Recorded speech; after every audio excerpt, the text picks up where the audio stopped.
And here we are, welcome back to the channel for the latest video on GT7, and we're looking at this week's dailies. So these are the last ones of the year 2024. So go into sport mode as usual, click onto your daily races, and let's see what's in store for the last week of 2024. So daily race A, we're at Tokyo Expressway, and we've got 4 laps around here with 12 cars on the track. No fuel or tyre wear, racing hard tyres. Specified cars you can choose from, so we've got the old school Nismos, we've got the Supra. These are a handful of cars we can choose from. Car settings are allowed, and it's a pretty straightforward race, so I think that one could be quite fun. Daily race B, we're at 6 laps around Deep Forest, 16 cars, so we've got a full grid. Racing medium tyres, GR4 cars, and car settings are allowed on this one as well, so suspension setups and differential gear setups, etc. So daily race C, we're at Monza, we're in the GR3 cars around here, and this is a 10 lap race. Again, we've got a full grid, no fuel or tyre wear, interestingly. Racing hard tyres, brake balance allowed, but it is a one pit stop is mandatory, so pretty straightforward races for the last week of the year. We're going to look at daily race B, and we're just going to show you a lap that we did without any setup, so a bog standard setup. We're going to go in the Lambo GR4 car. We put on the racing medium tyres. Make sure you select those ones. Go across to qualifying time trial, and away we go. So for assists for this one, we've got no traction control, counter steer running off, ABS we have on weak, and brake balance we actually ran on 0. Did try a couple of -1s, -2, but 0 felt okay, and did a few laps around here just to get a taste to see if it was going to be much different having a setup versus no setup. I'm assuming the guys at the front have all got setups, so just wanted to see really how much difference it actually makes around here, because when it comes to setup, I'll be honest, I haven't really got a clue. So these kind of races did put me off at daily races when they started to introduce kind of setups. I mean, unless you really know how to set a car up, it's really difficult unless, you know, if you haven't got the time. And I will be honest, you know, when you're working full time and you've got 4 kids, I haven't got the time to put into trying different setups and going out and doing a couple of laps, coming in, changing something else, going back in again, change a couple of things. It does take a lot of time and effort.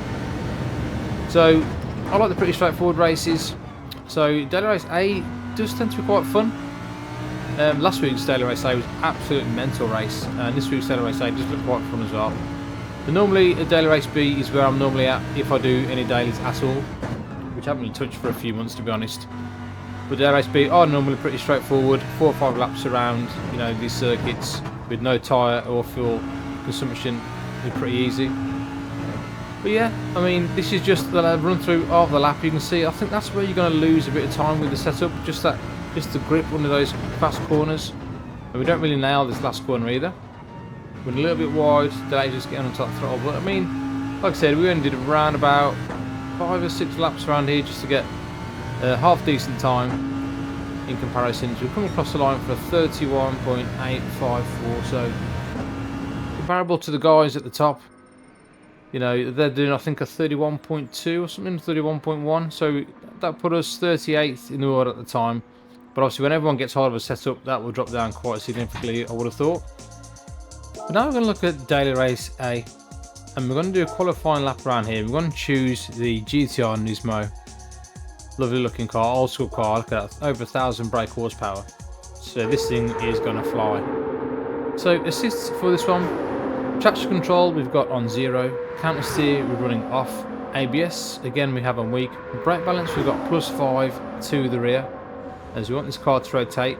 So onto the lap itself, we're going to use the Ghost from, I think it was 2nd in the world at the time, 2nd or 3rd. You can see how fast this thing is. Look, it's over 240 miles an hour down this straight.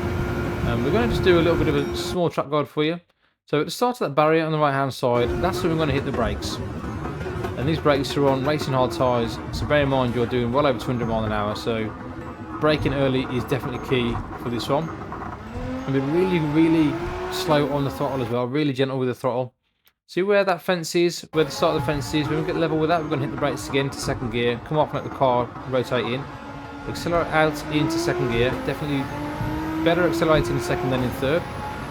And this is the really, really fun part of the track. So where the green sign is on the left hand side, as you get level with that, you're just going to hit the brakes. We're going to stay in 4th gear, stay as tight to the left hand side as you can. You can see on the throttle, we'll hardly pull throttle around there at all.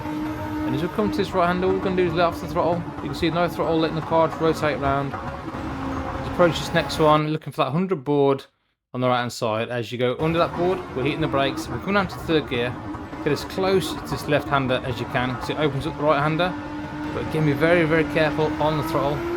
You get a lot of understeer because the car is so powerful under acceleration. This one, really difficult, but brake before you go under this kind of bridge. No real kind of brake reference for that one. Straight into 3rd, up into 4th. Again, we're looking at that 100 board on the right hand side. We're going to brake just after we get past that one. Come down to 3rd gear.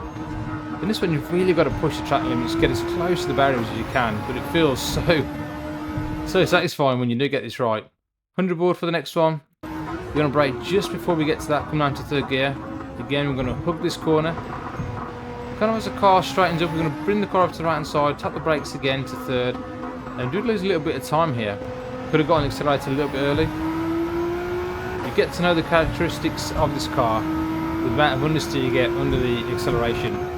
Next, heavy braking zone for this one, looking for the 200 board on the left hand side. We're going to brake it before we get to that 200 board. Come down to 1st gear, really come down these gears hard. Now, we could have gone out a little bit wide there. We should have gone in a little bit deeper and cut back. So we didn't have the best corner. Straight into 2nd, come to 3rd. Yeah, definitely lost, I'd say maybe 10th or 2 on that corner. And then it's just a straight run all the way to the start finish line. Flat out, we're going to come across the line for a 1:48.338, which again at that time of recording actually put us P5 in the world. World's fastest had been a 1:47.9, so yeah, I think that's definitely achievable. And this is actually quite a fun race. Something I never thought I'd say about Tokyo Expressway, but there is something about going these speeds on these corners and really pushing these track limits. It does actually make it quite exhilarating, especially in this car. Look at the speed, things jumping all over the place. Hit those brakes. Look at that. Really got to slow this car down. And be careful on the accelerator. Hit the power too early and you literally understeer straight into the wall. Same with this corner as well. You can see how close we are to the wall on this, and this, I love this little section here. Brake before you get into this tunnel. Stay in 4th gear. Hold it, hold it, hold it. As you come across the right, just let off the accelerator.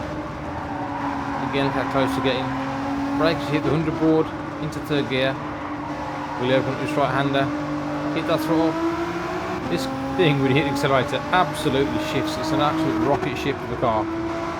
Even in racing hard tyres, it actually feels quite nice to drive without any traction control or counter steer. Again, this one here, hugging it and getting close to barriers on the exit as well. Come to the last part of the section. Swing it to the right hand side, little tap with the brakes. Again, so you can see we lost a little bit of time here. Definitely another 10th, I think, there. And that one could have gone accelerator a lot earlier, but we knew we were on a decent lap or a half decent lap, so didn't want to push it too much. Brake before 200 board. You can go in a little bit deeper there and cut back. You can see we didn't quite get the cut back right. Could have gone a little bit tighter. But all in all, quite pleased with the lap itself. Not spent too long doing this one, but it is quite fun. I think the racing may be a different story, but driver rating is not affected, but safety rating is affected. So depending on what the other drivers are like, this may be a bit of a, a death trap. But we'll see. But yeah, let me know what you guys think. If this does help you, like and subscribe to the channel. Let me know what you guys are going to be racing this week. Daily Race A, Daily Race B or Daily Race C. Whether you're going to give it a miss at all and just do single player campaign. There's a lot more to do there as well. So I'm looking to do a bit more content on single player campaign as well. Circuit experiences is another good one to earn big credits in hardly any time at all, maybe 5-10 minutes. But as usual, I'll leave you with the rest of this awesome replay. This car looks absolutely rapid around these streets. Look at that. I could watch this all day, honestly. Absolutely love it. And all that's left for me to say is Happy New Year, dudes. Have a good one. Happy racing. And we'll see you all in 2025. Have a good one. And I'll see you on the next one. Laters.